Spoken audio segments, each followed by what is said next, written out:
txantilloi bat nahi badu sortu, demagun proiektu bat egingo dudala, eta ikasle bakoitzak egin behar du honelako lan bat, bai? Txantilloi nik emango diet eta haiek beteko dute. Horretarako, egin behar dudana da paginaz, eta hemen, orrialde hau, emango diot kopiar A. Kopiar A, eta esango diot, kasu honetan nire taldea da hau, bibliotekaz, agertzen ditokian hau daukat, eta nik esango diot zein ikaslei kopiatuko diet. Guztiei kopiatu nahi badiet, hemen goian emango nioke bakarrik bati, demagun ikasle bati bakarrik kopiatu nahi badiot, hemen.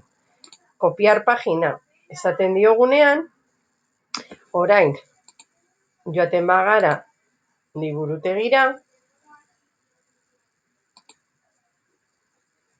hemen dago, ikusiko dugu ikaslearen liburuan, agertuko zaiola, hau da ikaslearen portfolioa, eta agertuko zaiola kopia hori.